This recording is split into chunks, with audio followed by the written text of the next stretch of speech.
जी, तो आपने भी सही कहा। देखिए, हो सकता है कि ये इज़राइल की तरफ से ना हो, वो वाला जो इनके कंसुलेट पे हमला हुआ।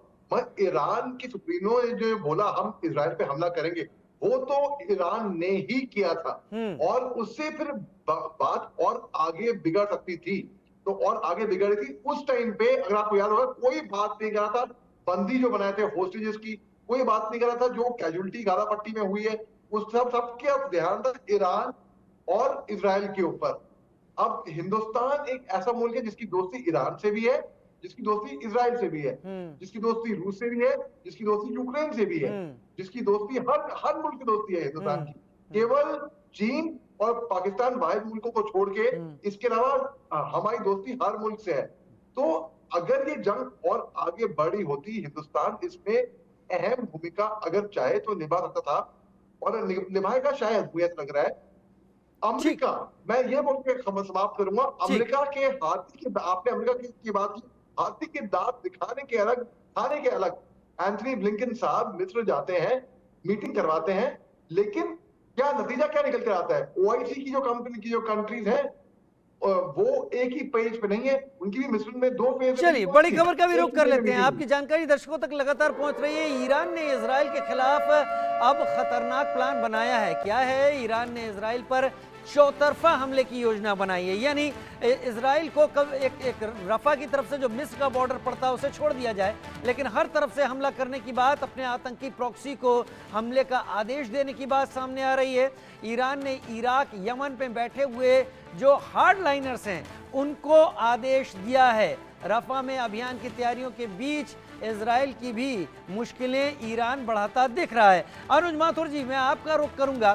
पहली बात तो यह भी समझाइए, अब्राहम अकॉर्ड क्यों फेल किया गया या फेल करवाया गया जो यहां पर शांति ला सकता था? और दूसरी बात, क्या अब ये लड़ाई इलाकाई यानी रीजनल वॉर से हटकर रिलीजियस वॉर की तरफ ले जाए जाने की शुरुआत हो रही है?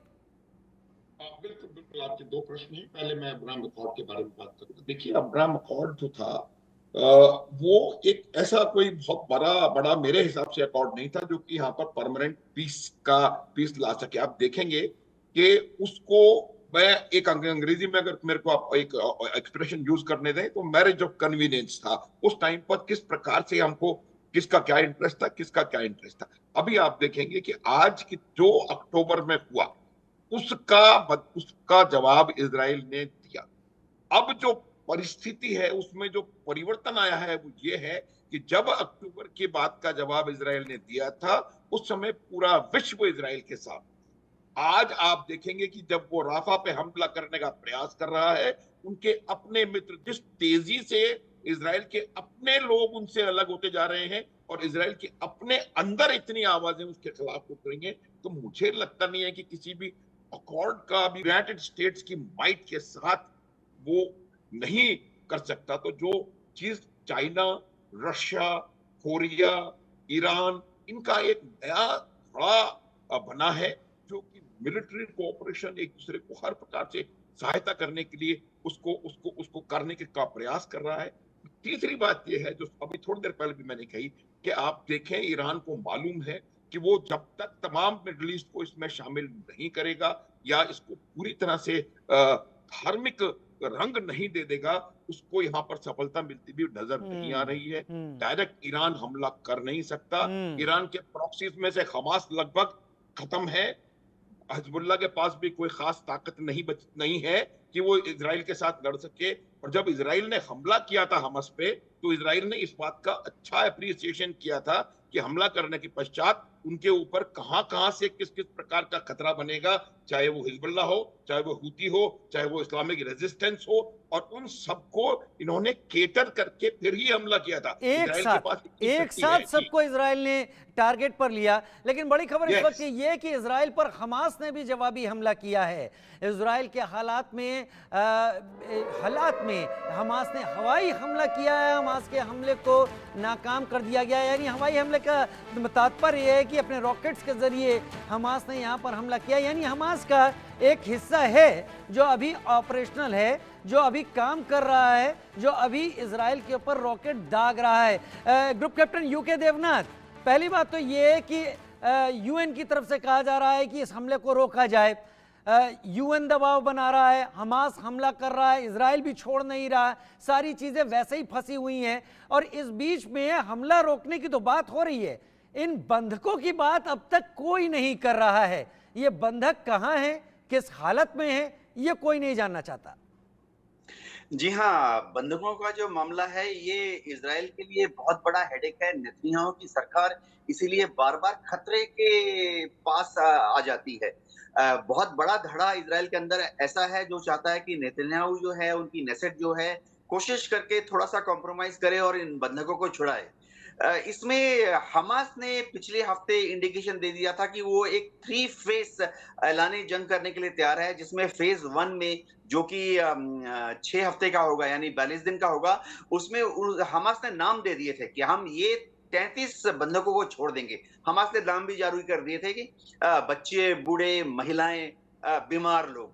इसके बाद हमास ने बोला कि वो फेज 2 में भी और कुछ बंधकों को छोड़ देंगे, लेकिन वो जो बंधक जो इजराइल की फौजी हैं, इजराइल के आईडीएफ के मेंबर हैं, उनको नहीं छोड़ेगा फेज 2 में।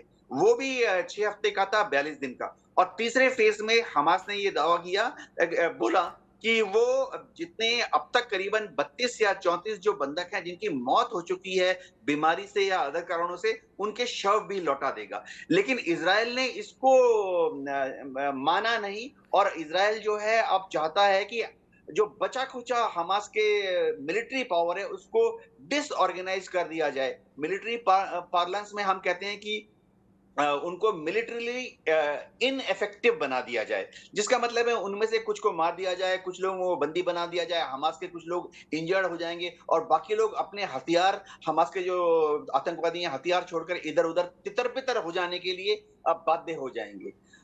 तो इजराइल जो है बहुत ही उम्मीद कर रहा है कि अगले 4 हफ्ते के अंदर हमास को पूरी तरह से डीमोबिलाइज कर दिया जाएगा। जी चलिए, डीमोबिलाइज हमास को कर दिया जाएगा, उम्मीद इजराइल कर रहा है, लेकिन वक्त लंबा हो गया है। क्या ये उम्मीद का जो समय है वो कम नहीं तय किया गया? क्या अब नेगोशिएशन की जरूरत नहीं है? क्योंकि इजराइल और गाजा से इस वक्त की एक बड़ी खबर और है, गाजा की मदद के लिए अब इजराइल भी तैयार है, और मदद के लिए तैयार नहीं। मदद किस तरीके से कर रहा है? अमेरिका के दबाव के चलते करम शालोम क्रॉसिंग फिर से खोल दी गई है। इजराइल ने रफा की क्रॉसिंग पर अपना कब्जा जमाया हुआ है। रफा के 13 लाख लोगों को लेकर अमेरिका भी चिंतित है। और एक और बड़ी खबर, ड्रोन अटैक को लेकर इजरायली सेना ने बड़ा दावा किया है। अल मवासी की तरफ लोग जाएं, इजरायली सेना ने कहा है। गाजा के जोहर अल दीक में इजराइल ने भीषण हमला किया है। गाजा पट्टी के बीचों बीच है जोहर अल दीक, जहां पर इजराइल ने हमला किया है। अनुज माथुर जी, इजराइल ऐसा लग रहा है कि वो टिट फॉर टैट की बात नहीं कर रहा, वंस इन फॉर ऑल की बात कर रहा है। वो नहीं चाहता कि चीजें ऐसी जगह पर आके रुके जहां पर कुछ हिस्सा बचा रह जाए और वो एक बार फिर एक्सपेंड करके इजराइल के लिए नासूर बन जाए।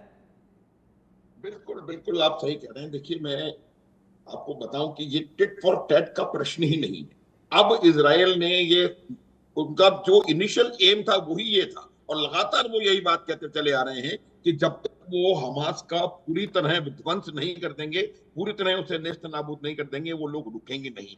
पूरी तरह नेस्त नाबूद करने का अर्थ ये है कि हमास के लड़ाकों की लड़ने की क्षमता समाप्त हो, उनके हथियार इस कदर लोअर लेवल तक ले जाके छोड़ दिया जाए कि वो आगे उठकर उसे हमला नहीं कर सकें, और उनकी लीडरशिप को खत्म किया जाए। मेजर शाह का रुख करता हूं, समय थोड़ा कम है। मेजर शाह, क्या हमास को वाकई पूरी तरह कंप्लीटली खत्म करना संभव दिख रहा है आपको, संक्षेप में?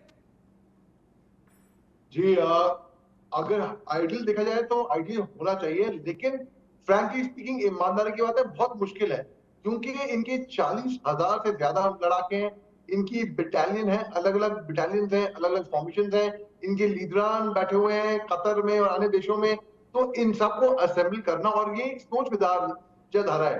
वो हमास 2007 से 2008 जब इलेक्टेड गवर्नमेंट था, डेमोक्रेसी के थ्रू सत्ता पे आया था, वो हमस अलग था और ये हमस अलग है। और इसके अलावा भी अगर आप देखिए तो इनकी जो आइडियोलॉजी, जो सोच विचार है, जो कट्टर और बड़ी बात तो मेजर, मेरे पास समय खत्म कम है, करेंगे। मेरे ख्याल से हम सबको याद ये भी रखना होगा कि अब हमास और फतह अब अलग नहीं है, ये दोनों एक साथ हो गए हैं, इनके हाथ भी मिल गए हैं। तो आगे सिचुएशन क्या होती है उस पर भी नजर रखना बहुत जरूरी रहेगा। बहुत शुक्रिया Major Shah, UK Devnath sir और अनुज माथुर सर, आप सभी का मेरे साथ जुड़ने के लिए। एक छोटा सा ब्रेक, जल्द हाजिर होते हैं।